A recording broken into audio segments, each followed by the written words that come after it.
Hello and welcome, this is Noah with Nomad Gaming, and thank you for joining us for this video about the Marvel Champions LCG. Marvel Champions is a living card game produced and distributed by Fantasy Flight Games. If you are looking for a place to see more Marvel Champions strategy, deck building, and of course gameplay, hit that subscribe button and turn on your notifications to keep up to date with our channel. Today we are going to continue our release week fun by taking a dive into the aspect cards available in the upcoming Doctor Strange Hero Pack. So let's check out what this pack is bringing to the game and see how we think it will impact our existing archetypes. I am personally most excited for the new allies coming in this pack. 3 of them will be in the protection aspect, and boy do they bring some great new options to the game. First off, let's take a look at Brother Voodoo. This guy is a 3 cost for 3 health, 2 thwart, and 1 attack. He takes 2 consequential damage to thwart and only 1 to attack. But the thing that gets me most excited about this is the responsibility. After Brother Voodoo enters play, search the top 5 cards of your deck for an event card and add it to your hand. Shuffle your deck. This is some hot new filtering in our protection builds, and this is more than just a tutor for protection events. Heroes like Doctor Strange, Miss Marvel, and Captain America, even Spider-Man, have some serious action in their signature pools and do have some decent pairings with a protection build. This is just going to be sweet. It's going to replace itself in your hand, and it carries a decent body to the battlefield. To be honest, the 2 consequential damage isn't that big of a deal because you really don't want this to stay on the battlefield for all the value it could get. You're going to want to do your quick thing, take your 2 thwart, and then defend with this so that you can recycle it ASAP. Then you get to play it again sooner. You see the cycle. It's fun. Repeat, rinse and repeat. Great things. I can't wait to see how this is going to play out with some of our builds. Moving on, we also get the 2-cost ally Clea, whose stats are reflective of her cost, but she reshuffles into the player deck when she's defeated. Mechanics like this get me excited to find new ways that we're going to be able to exploit it. I guess we're going to have to see what comes of this in the future, but if you already know a combo that's going to take advantage of Clea's ability to drop back into the deck, go ahead and leave us a comment below. Let us know what's going on with this and help us understand what we're going to be able to do to take full advantage of this fun new ability. Finally, we get the highly anticipated Iron Fist. At 4 cost, he is expensive, but he gets 3 health, 1 thwart, and 2 attack, with 1 consequential damage for either activation. His stats aren't where the fun begins, though. He gets 2 mystic counters when he comes into play, and then when he attacks, you can stun an enemy and drop 1 damage on it for the cost of one of those mystic counters. That's right, 3 damage and a stun for our first 2 attacks with this guy. This is simply going to change the way protection gets to play. We can choose which enemies are going to attack us and win. We get player control of the table, which is going to be huge, and I really expect that this guy is going to quickly shine. Let's take a quick look at our protection events. Since the pre-build deck for Doctor Strange is protection-based, we're going to have a ton of new green goodies to consider. We have 2 juicy events in the set. First off, for 2 cost, we can momentum shift.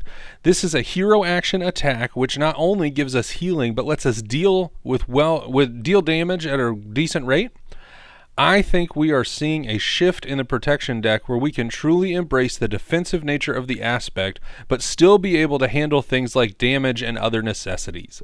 Speaking of other necessities, Desperate Defense is going to fill in a much-needed hole, which gives us the ability to have an ad hoc defensive boost and additional readying for our defensive characters. It's very good and definitely a tool that we're going to need to improve the multiplayer protector archetype. We are getting 1 new support and 1 new upgrade for the protection aspect in this release. We're going to have the Night Nurse. She's a unique support that gives us a powerful new option to manage status effects on our heroes. This looks to be more like a scenario-dependent card to me, but I'm interested to see what you guys think. To me, the healing here is going to be incidental, and the real power is the ability to clear negative status effects as we need to. Our 1-cost upgrade here is Unflappable, which is a solid card. Card draw is powerful. It is conditional, but I think it's going to become possible to defend something every round. So you could create a board state where you get to do this every time you come around. I don't know. We'll see what comes out of it. It's worth remembering, though, that it is max 1 per player, so you can't drop 3 of these on you and then be able to get 3 extra cards. And to be blunt, This is probably going to end up in my protection builds, but just not going to be a 3 of because of that restriction. In aggression, we get to take a look at a new event which is going to find a home in some of our really aggressive decks. This is going to need you to have a hero that wants to attack. It's a 0-cost interrupt that gives you +2 to your basic attack. I think we're going to see this in aggressive cat builds. I'm excited to try to play it with our upcoming Hulk hero. She-Hulk comes to mind pretty quickly as somebody that I use when I'm attacking. So a couple of places that we do play aggression that are going to take advantage of this. We're going to have to wait at least a month to see how Hulk works out, and then I'm interested to see where this slots in. 0 cost is always favorable, but it is an event, so it's not going to have long-term I guess long-term value is the best way to describe it. You get to play it when you've got it, and then it's gone. So we'll see. I mean, I think I'm excited about this, particularly excited for the physical resource too. I think it goes well with a couple of things that we've got going on already in the aspect with some of the heroes. So fun card, pretty exciting. Not quite as exciting as our Justice card. In Justice, we're going to get a 0-cost event that cancels boost icons. And before I started playing with Black Widow, I wasn't very excited about this card. But now that I've had a chance to cancel boost icons with some of the preparation cards from Black Widow, it's pretty clear to me how big of a deal this can be. A couple of perks here. This is a pure interrupt, so it doesn't require any specific form from our hero to be able to play. It's also not limited to villain attacks or scheme. You get to choose either whether it's canceling boost icons during an attack or during a villain scheming. So this is going to give you some huge flexibility and really have a lot of value. Perhaps the most intriguing part of this card, though, is the energy icon, which means that we're probably going to see this slotting into Iron Man or Captain Marvel Justice builds for the ability as an incidental value, but then mostly for that boost, that energy icon that's on there. Really excited, not to mention I'm a little biased towards Spider-Man cards, and of course this is Kingpin getting stopped by the Spider-Man, so pretty awesome.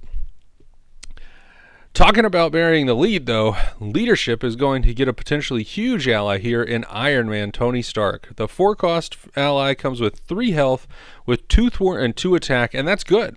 He only takes 1 consequential damage for either action, but right now his ability is kind of a trap. It says reduce the cost to play each upgrade on Iron Man by 1. If you do a quick search of the upgrades that we can play on an ally in this game with a leadership build, you're only going to find that there is 1 that has any cost. It's inspired, and because of that, we can only play 1 of them per ally. So, not yet a build-around card, but I see a ton of potential here with a little card pool expansion from FFG. This guy's going to be an all-star, particularly in certain leadership builds where you're trying to keep a couple of core allies on the table and to get a ton of value out of them. This screams like one of those cards that just keeps getting better. So I'm happy to see what's going to come of this, and really excited to see what FFG has coming down the pipe in terms of upgrades that can play onto our allies.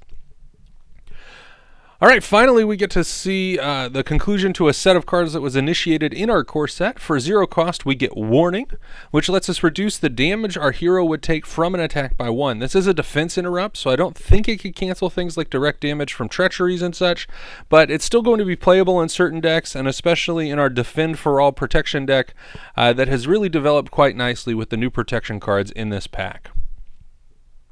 That's going to do it for this one, folks. And yes, Doctor Strange is an exciting hero, but I am so pumped for the new aspect cards. I can't wait to try out some of the new builds and see how these cards upgrade and change our deck building.